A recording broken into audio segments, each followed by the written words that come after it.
నీ వశమయ్యున్న ప్రాణాత్మదేహమును పరిశుద్ధపరచుటయే నీకిష్టమాయను.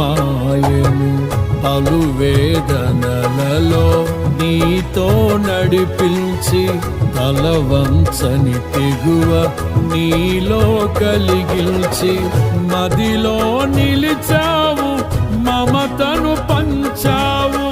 నా జీవితమంతా నిన్ను కొనియాడెదను. ఎంతగా కీర్తించినా నీ రుణమునే నే తీర్చగలనా? ఇదే కదా నీలో పరవశం, మరువలేని తీయని జ్ఞాపకం.